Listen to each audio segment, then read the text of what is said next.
Spaghetti here. I just want to inform that I will be working with the fact that you know at least the surface lore of both Undertale and Deltarune. I want to clarify that I don't want to dismiss anyone's theory on anything. I am simply theorizing on my own. Nothing that I say should be taken as concrete proof, and these videos are just for fun. Please take everything I say with a grain of salt. If you have constructive criticism that you want to share, feel free. I'm making this a public video to air others' opinions and theories. I also want to say that this video will have text to read, so I recommend not completely closing it. If a text is on the screen, it will play this sound. Thank you for listening, and let's get back to the video. Bye!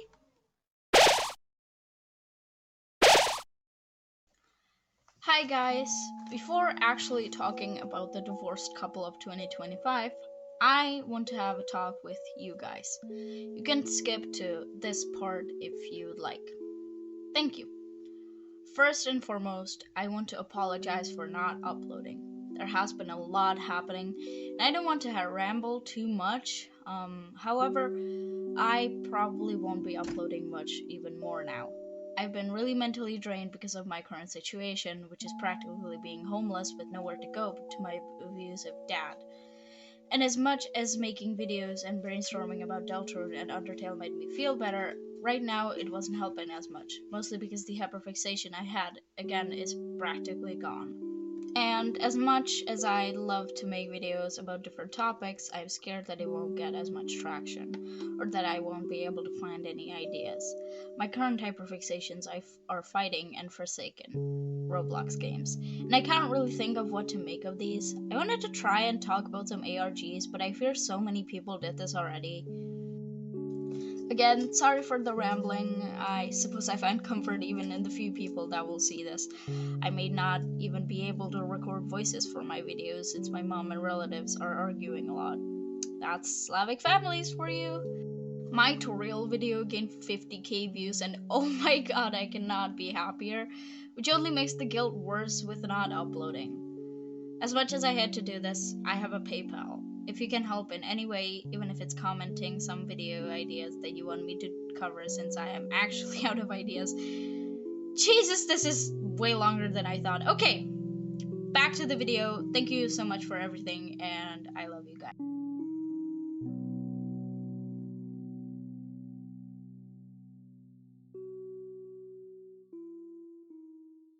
I've had this idea in mind ever since Chapter 3 came out. Since I played the game completely blinded, I didn't remember that much from Chapter 2. Since I didn't do the Spamton boss fight, yes, burned me at the stake. I don't know about Pippis from my own gameplay, but just from other videos and theories. As much as I tried to gather as much info as I could before Chapter 3 came out, I am very bad with boss fights and video games in general, especially RPG games and bullet hell. And since I tried Jebel, I had severe PTSD and didn't want to fight an even harder boss just to get some more. And also because I wanted Chris to like me, however that's for another video. What motivated me to do this was Which Could Mean Nothing by Vee Hoffman. It was such a great video and I'll take a lot of inspiration from it. After watching this video, you should totally check out that one. But watch mine first. I tried replaying Chapter 3 for some more clues. I wrote it in my notes, but then I gave up halfway and just searched up a compilation, and luckily there is one in the desk with the other video. So, is Spamtenna canon? Yes, in a way. Toby Fox doesn't like to make his ships completely canon, aside from a few minorities such as Alphys X Undyne and UT, and Toriel X Asgore in both universes. Yes, these two are divorced, but were technically a canon pair. It's been very much hinted at Suzel, Susie X Noelle, and when I say very, I mean very. Still, they are not canonically together yet. They most likely will, but we never know with Toby. Cruisy endgame though, I don't care what anyone says. There's also Soriel, which I made a video on that I do have a bit, I probably should remake that video sometime, but They are implied to have feelings for each other in both universes. However, in Deltarune at least, they don't have the time needed to get to know each other since we have 4 chapters right now. This was just a long way to say Toby doesn't like to state his ships as canon.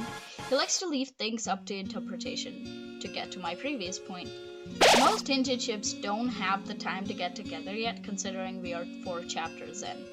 But as we know, time in Dark Worlds work differently. Before chapter 3 and 4, we thought that Dark Worlds only exist when someone makes a fountain, which was then proven false and was hinted by Spamton in chapter 2 that he had some interactions with Jevil. And since Dark Worlds are just the boogeymans in the corner that is just your pile of clothes personified, that means that they have existed since, well, forever? That means that no, the whole Cyber City was not created in the span of a few hours like we thought. It may have changed its form a little, but it existed before we went in. Or maybe it was just created in the span of a few hours, but since time works very differently there, it could have felt like years to them. Not getting into that kind of crap though. Please watch the device theory, I am not getting into that can of worms. Tenna mentioned 10 years worth of fan mail, which could indicate that these two have known each other for 10 years. Whether it's a light world or dark world years is up to the debate. As Tenna seems like a very old TV, and it's almost the 2015s in universe, I think. So that means that yes, 10 years ago he would still most likely get scammed by his spam mail. I don't really think that Spamton intentionally scammed Tenna, more so that they have just departed base before he could show me technology, and Tenna could have took it as scamming, since Tenna doesn't even know what an email is! Spamton seems to hate Tenna, Tenna seems to hate Spamton, yet they still insist on making references to one another. They still think of each other. Let's get into those. I am an avid member of the UT/DR fandom. I have shipped characters before, and I still do. I love Cruzy, Suzel, and Pappy Tim. But no other hinted relationship was just so obvious to me. Maybe Suzel, but still, than Spamtenna. They are divorced husbands real. I was never a fan of Spamton, mostly because my ex liked him, and so my brain always backed away from him since he was a reminder of the bad times. After replaying chapter 2 and chapter 3 though, oh my god, I love this little guy. Tenna is ultimately my goat, aside from Jevil, Ralsei, and Chris. I played chapter 3 the hour of release, thanks to my beautiful best friend that bought me the game since I'm broke. And I played chapter 1 and 2 the day prior so that I'd know what was actually happening. I didn't finish chapter 4 the same day, and I avoided all social media the whole day before I finished it. But even without social media, I just knew that these two definitely had something. In fact, the fandom, including me, already suspected that Spamton either had a relationship with Mike, who then got taken away by Tenna, or it was just Spamton and Tenna. Damn you, Tenna! Don't believe what's on TV, Chris! And that was before chapter 3 released, and we finally saw the Tenna, who I actually audibly laughed at when I saw him. I don't think nobody expected a full-on 3D model doing the default dances, and what I love the most, the bow. And what do we get? In the first 30 seconds of Tenna's intro, he references Pippis, something Spamton holds very dearly to himself, and Tenna proceeds to shoot it while insulting it. Not even 5 minutes into the chapter, and Tenna already has to reference his ex-husband. There's just so much, and I will talk about those in a later section, but even with all of these references out of the way, the thing that got me to actually make this video, the thing that got me when I was doing the research though, was the wedding rings on the Spamton sweepstakes website and the description it had. I'll read it in its entirety here. Show your devotion, your dedication to the one you love the most with this commemorative ring. If you promise me your heart-shaped object, I can promise you an honest man who will always be there to scream, "It hurts! It hurts!" What's yours is mine, and what's yours is mine. Holy fuck! The fact that I glossed over this when I first saw it is beyond me. Wedding rings? Best part? The "it hurts" part is blue. You can click on it and it gets you to a website. Damn you, Tenna. Oh my god. These rings. These fucking wedding rings. Show your devotion to the one you love the most. An honest man who will be there to scream it hurts. Before chapter 3, before the amount of more evidence, we had this right before our eyes. And now, allow me to go full 13-year-old ramble here. Everything that I will say might make sense or it might be absolutely insane. I think it'll be the latter. But it makes sense to me, okay? I think that the first few sentences are obvious. Show your devotion to Tenna, Spamton. Defecation is most likely supposed to be dedication, but I guess Spamton didn't find the right hyperlink for it. Or the fact that he's defecating on their relationship on Tenna. Last but not least, fuck you. I can promise you an honest man who will scream it hurts. And this is where I go insane. An honest man. Could be what Spamton thought Tenna to be. The it hurts? Oh boy. It hurts you, doesn't it, Spamton? You're the one that should be having a refreshing night's sleep in the recycling bin. Everything is his fault. Everything is his fault. The fact that these words lead you to the Damn You Tenna website seems so depressing to me. Damn you Tenna, it hurts. We don't know what led to their departure. They both see each other as the bad guy, and there's no way we can get a middle, non-biased way that we can tell who did what and what happened to make their relationship like this. There can only be assumptions. We know Spamton doesn't hate Mike. He says everyone will pay, except Mike. Jesus, I mean, Mike is a whole other can of worms I'm not getting into, okay? The whole secret game where Tenna talks about his old partner, who I think we don't even need to argue who it is. Also, the fact that you access it through the heart-shaped island. Ooh.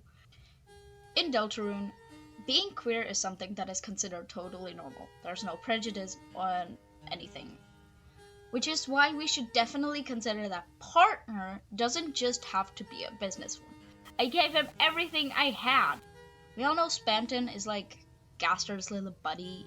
Like, even though he may not know it indirectly, he can travel through dark worlds as much as he likes and such. I think that the phone call was Gaster trying to interfere. This is his game for us, after all. He could let his little puppet go and have a happy life, of course. I don't think Gaster is a bad person. The device theory gets way more into detail on this, and oh my god, it's such a great theory. But if you go by the fact that Gaster is trying to entertain us to go a certain way, then I don't think that Spamton, who was supposed to be in chapter 2 for us, was gonna be led by him to tell Tenna everything. I think the phone call was Gaster telling Spamton the truth. You're a puppet on a string. Go and play your role, or else. Tenna's "there was nobody there" line can just be the fact that Gaster is basically nobody in Deltarune. He's a concept, the puppet master. Again, not an evil one. One can definitely question his morals, but he's trying to entertain us. The whole Z rank room is just making me believe even more that Spamton can travel through dark worlds. The phone. That goddamn phone.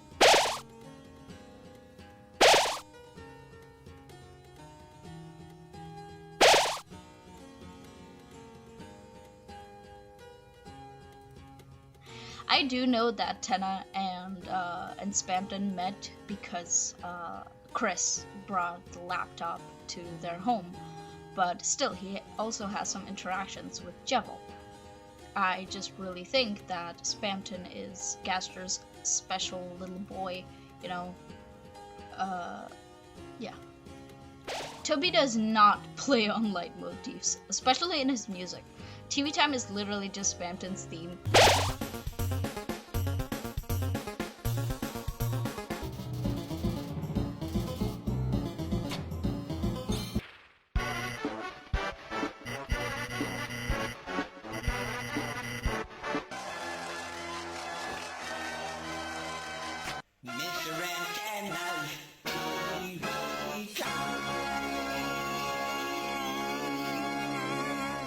Who stole witches is unimportant, but especially with leitmotifs in music are mostly with lovers.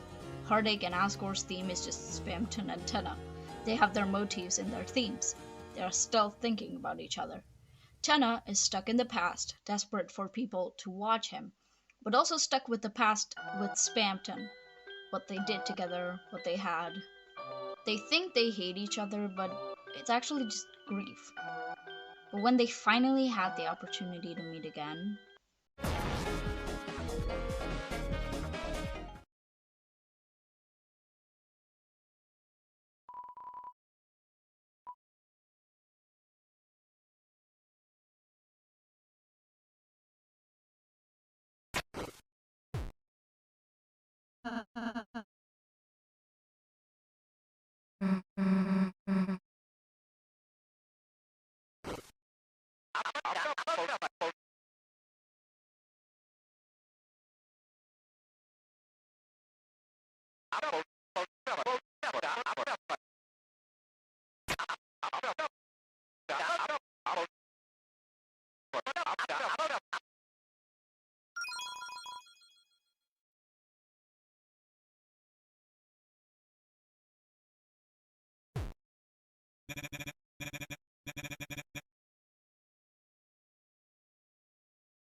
Tenna may not recognize Spamton, but this was a definite end for Spamton. This was Spamton's definitive result in his eyes. Tenna hates him. Tenna forgot about the good times and doesn't recognize him anymore. I still hope they get to have a few more interactions, but these two just seem to be doomed from the start and will most likely be doomed till the end. I'll still continue to make ship art of them, and also I'm making a Vocaloid / Utao song where Miku is Tenna and Tenna is Spamton. But I'm still learning, so that might not come anytime soon. But yeah, here's the designs, some lyrics, hee. And this was all. Thank you so much for watching this video. Again, sorry for the wait. I really want to make YouTube videos and wanted to since I was a child. And you people give me the platform to do so, and I only hope that we grow from here. Thank you so much for everything. Thank you so much. Thank you, and goodbye.